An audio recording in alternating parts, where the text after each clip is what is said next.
actually releasing free roaming animals into the landscape and just letting it go. The idea of rewilding is really to have no targets, no goals, to put in the drivers, the sort of the instigators of dynamism, and then let natural processes take over, let nature take over the driving seat, which is a very, counterintuitive, very difficult thing for human beings to do, is to let go, to get messy, to get untidy.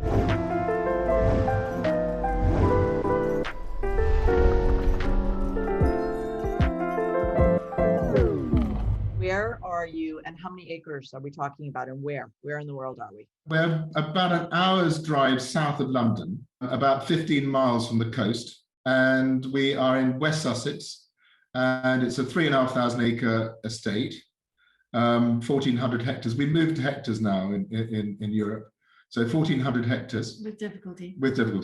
Yeah. And we live in this very beautiful Nash castle. So it's castellated, but it wasn't built as a fortification. It was built to show off. Right. 220 years old. Did you have a feeling of your relatives and all the people who lived there before you? So our family's been in this part of Sussex for about 600 years. So yeah, we still have land that we owned hundreds and hundreds of years ago. Wow. And Isabella, how long have you lived there? I've lived here since I've known Charlie, since I've been with Charlie, which is an astonishingly long time. So since I was about, 19, 20?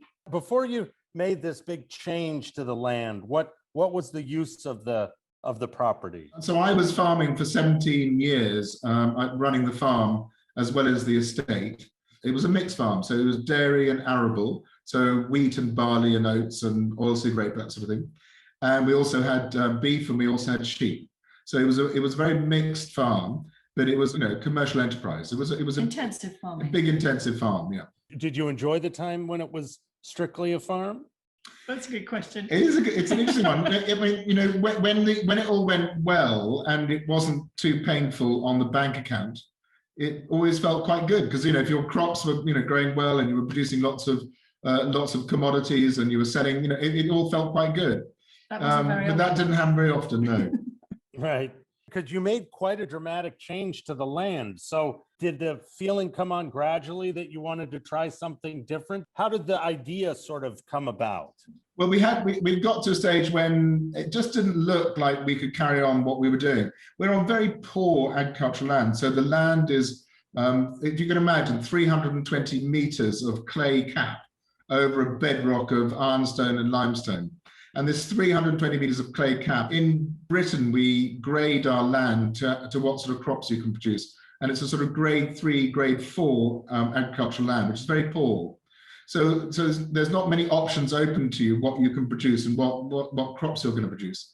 And so by the end of my 17 years of farming, I was just pulling my hair out and not knowing where to go, because the whole commodity market it's a world market. You were selling wheat against wheat being produced in the Midwest in America. And so we were looking at, really a future that was pretty bleak.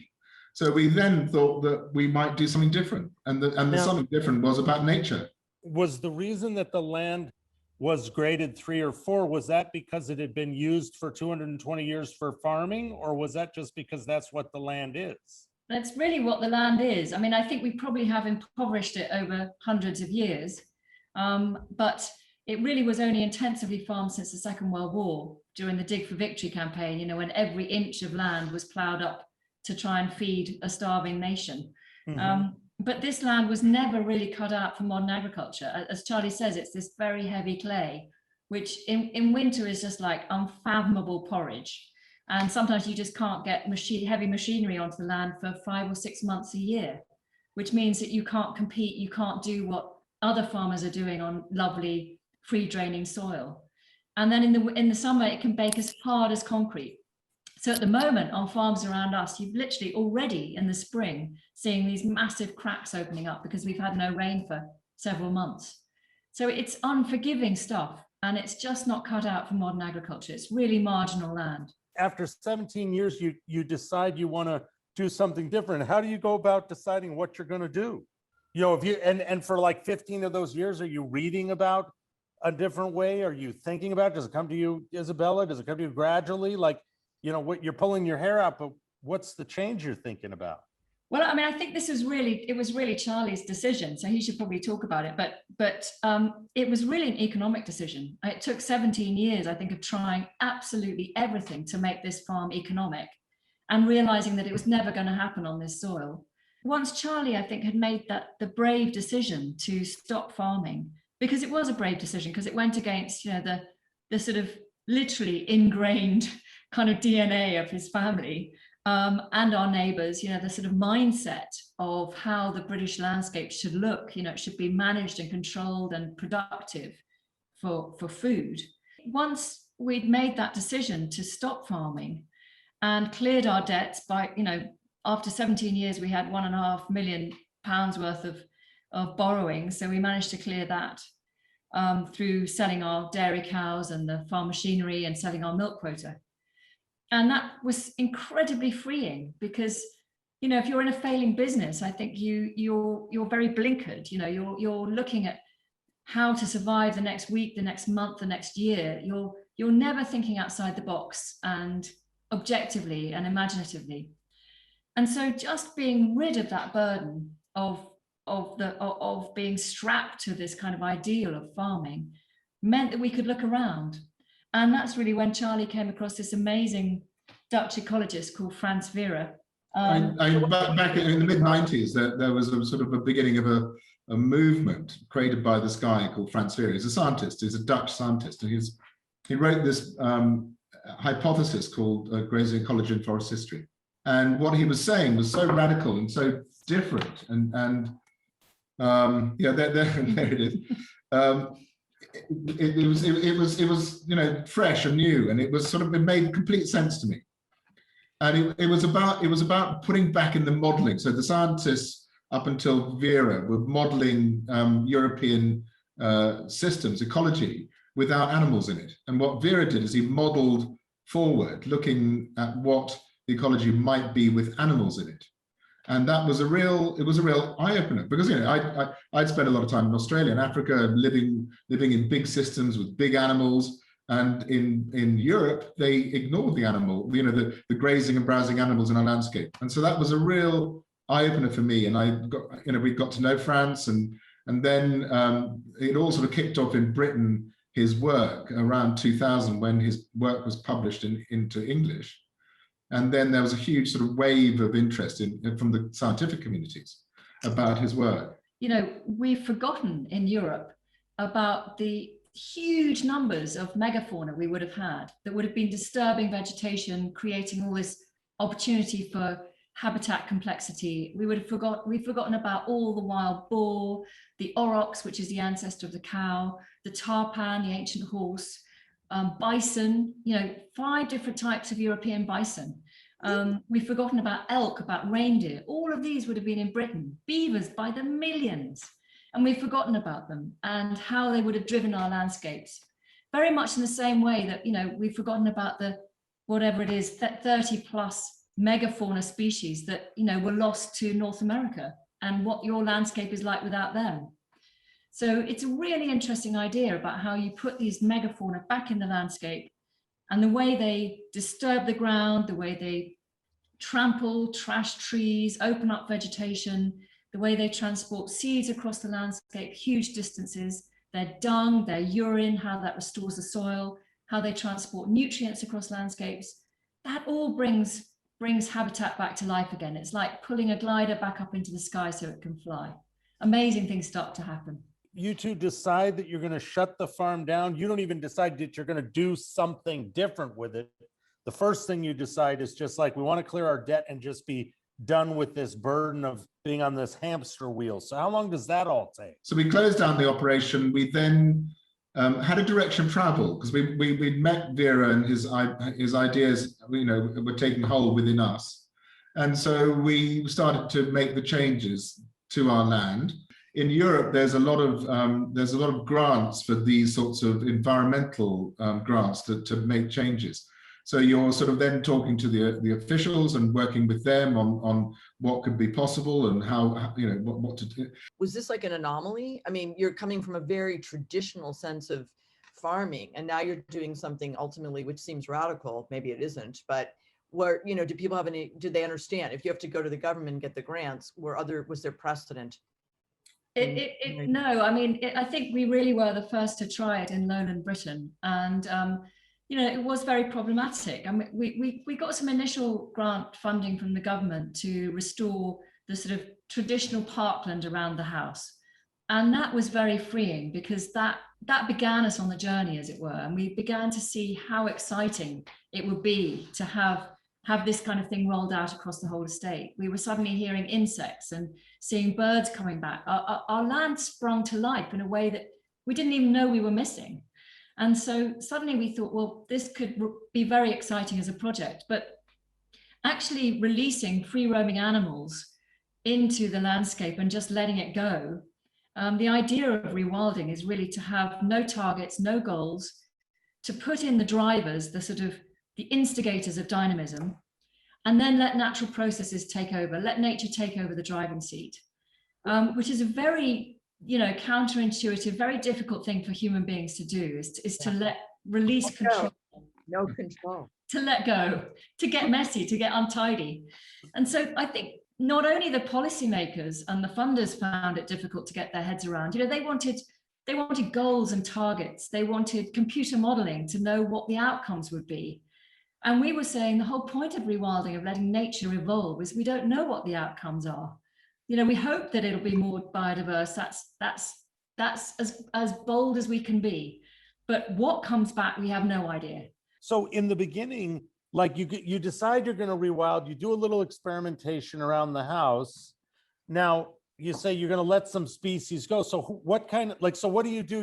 You go and you get a couple of beavers, you get like, what's that early process? You know, take us through that early process. Well, I think Charlie wrote a letter of intent to the government telling him that we were going to create a wilderness in West Sussex, and we would like to release free roaming cattle as proxies of the aurochs, the extinct aurochs, free roaming Exmoor ponies as proxies of the original tarpan, also extinct. And then he said, we'd like to introduce wild boar, bison, and beavers.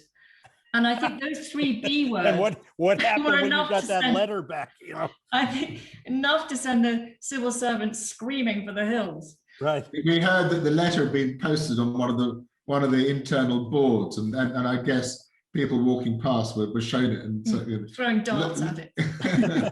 But did they say no, or did they say, I mean, can they control it? Can they say no? Like, how do you need their permission? If we wanted government funding, then obviously, yeah. So they did say no for about 6 years. So they said yes to the eventual funding. So we eventually, the whole, it was very risky for a private individual just to go out, and we removed 115 kilometers of fences, internal fences. And then we built about 60 kilometers of external fences. So you know, it's all quite expensive, all this. So to set the scene, to get the whole thing going, we needed to have government grants, because we didn't feel that as an individual we could risk it. So the first thing you have to do is fence the entire property. External fences to keep the deer population in. And the cattle, the horses, the ponies, and the pigs, yeah. You know, we're in an incredibly busy, built-up area. You know, southeast of England is one of the most densely populated and urbanized areas of Europe. And so we've got, you know, dual carriageways around us. We've got roads, we've got railways, we've got, you know, you couldn't allow the free roaming animals just to move off the land. I mean, one day, obviously, we don't want to be an island, and we are now working with landowners and farmers around us who are 20 years on, very much, you know, into the whole idea. Rewilding has come on leaps and bounds in 2 decades, and one day we'll have land bridges between us over the road to the next door neighbours, and hopefully we'll connect with the sea, and we'll have our free roaming animals moving north towards the old forests and even up into the outskirts of London. It's 14 square kilometres. There's 2 villages, and there's roads, and there's Yeah, there's lots of houses. There's a whole lot. It's quite complex. Yeah, the village of Shipley and the village of Dialpost are surrounded by us. How do you get the buy-in from the people that live there? Eventually. It takes a while. In the beginning, do you have to go into the center of town and have a meeting and say, hey, listen, we're going to pull up a lot of the stuff around the property and we're going to rewild this area?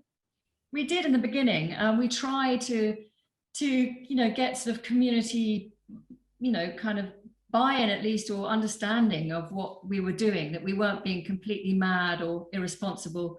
Or one letter of fury written to us was that we were being unpatriotic. People wrote letters to us saying that Charlie's grandparents would be rolling in their graves because of what we'd done. Right. And we really wanted to explain what was going on. And, from the very outset, we could see the life pouring back, and we wanted people to be able to see it too, because once you experience it, you begin to understand what's going on. Now, did some people move out of the town because of this, or did everybody basically stay where they were? No, well, they're not going to abandon. No. Yeah. Wasn't that bad. Yeah. And it's a village, but it's I think, there were a lot of disgruntled people worrying about weeds, the seeds of weeds flying into their gardens and that kind of thing, or being attacked on the footpaths by an angry cow. Luckily, which has never happened. Yeah. It's very difficult when I think you have an aesthetic fixed in your head of what a landscape should look like, and often it's ingrained in us from children. And it's very difficult to change that mindset, and it's very uncomfortable. And even if you realize that that landscape that you've grown up with is really no longer functioning anymore, and its biodiversity is being lost, the soil is being lost because it's being plowed and it's blowing out in the winds, or it's flooding and rushing off to sea. The whole dynamics of your ecosystem, that your life support system is failing before your eyes. And yet somehow we still are so attached to it, and we're nostalgically bound to this idea of what the land should look like, that we find it very difficult to let it change. So we realized that actually the only way to convince was to just let the project happen, and it would speak for itself. So this is the just a corner of an arable field, and it's just a time lapse on what happened to the land. It then transforms over time. This is a sort of 15-year period, and so this wheat field then turns into this extraordinary wetland with. So that and you imagine that's over everything. Yeah. And it's just rather extraordinary, isn't it? It's that sort of. And this is all you're doing. So the audience really understands. All you're doing is releasing this sort of diversity of wildlife in there, and that's it. You're not what else are you doing to create this effect? I think everyone needs to understand. Nothing. So all you're doing is you're allowing a vegetation pulse to happen. So you're allowing the thorny scrub to come up, whatever comes up, whatever trees want to start to grow. And these are obviously transported in by wind and by small mammals and birds. Right. And then once the vegetation is robust enough to be able to cope with some big herbivores, you release your free roaming animals. And you can see in this landscape all those animal trails. It's begun to look a lot more like Okavango Delta or somewhere in the Serengeti, So it's been a huge journey for us to understand the ecology of temperate zone Europe. It's been a real sort of deep dive into how it all works, and it's mostly through these amazing scientists that have worked their lives on bits of the puzzle, and then Franz brought it all together and then created this big picture idea. Now that first year, and are the neighbors like, what are you doing? And you're like, oh geez, when you go down to the pub, are you like, oh yeah, we had to give up going to the pub. Okay. Why? Because were your neighbors unkind? Yeah. Really? But for us, we knew that it was the right thing. We had absolutely no doubt. I mean, Charlie's shoulders dropped by 2 inches. The stress of trying to farm this land was really unbearable. Right. And then just seeing life pouring back we knew this was going to be really exciting. Yeah. You know, we used to travel the world. You know, I was a travel writer, and we used to travel the world looking at amazing wildlife. And we never once thought that we should be having it back in our own backyard. Yeah. And that what we were doing in our own backyard was preventing it from coming back. Right. So it suddenly opened our eyes to what the potential of our land, of any land. And if nature can come back onto our land, as trashed as it was, within 20 years, Yeah. it can come back anywhere. But even within 5 years, we were having nightingales coming back. Within about 7 years, we had turtle doves, which are the most endangered songbird in the British Isles. And we're probably still the only place in Britain where turtle dove numbers are still rising. Wow. So it's amazing how wildlife finds you. If the habitat is right, if the conditions are right, it just pours back in. So for those watching and say, okay, you left this one life, you have another life, but tell people how you're able to sustain yourself and make a living, right? Because that's, you know, you had to let go of a way that wasn't working. So for people to understand now, what is your livelihood? If you can imagine the infrastructure on the farm, the buildings, the cottages, everything that went with running a farm, because of where we are, we can rent those buildings out for other alternative uses. So that's one new sort of part of the picture. The other big part of the picture is that Izzy started up a tourism business, and that's been hugely successful. So we have a very small, we had 9 glamping units. We have a little 10-acre paddock with people can put their tents up in it. But this has been so successful that it's completely full. We never had more than 60 people on site ever.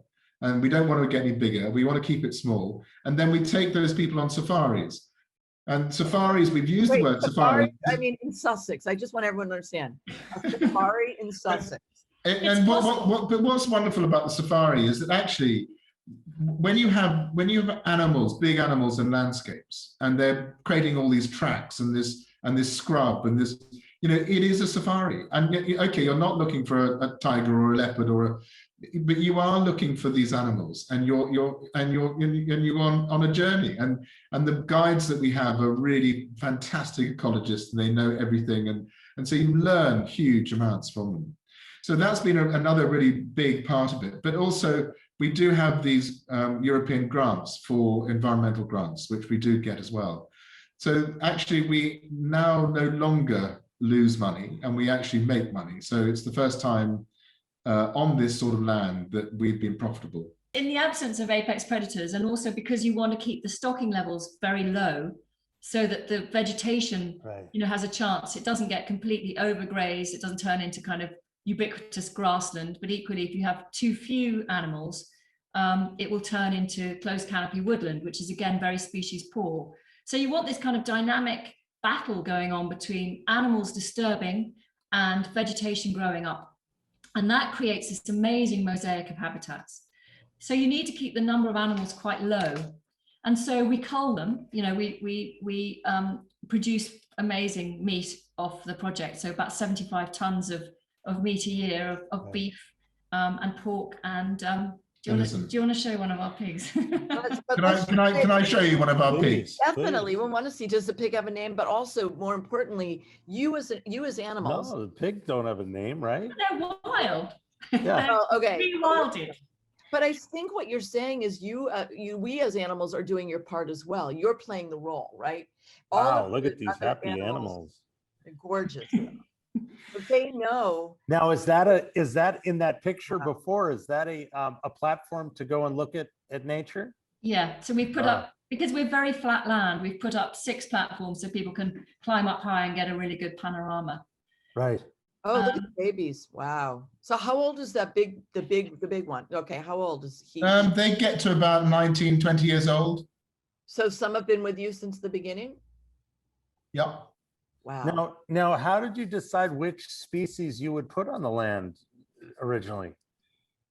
So we were restricted what we could do, because you couldn't have wild boar because it's part of the Dangerous Wild Animals Act. So we had to use a domesticated version.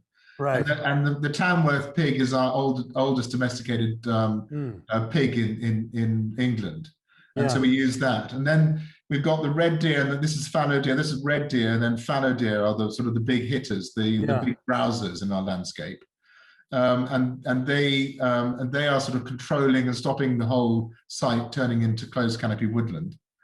And then you've got this very old breed of wild horse in England called an Exmoor. They live on the Exmoor down in Devon.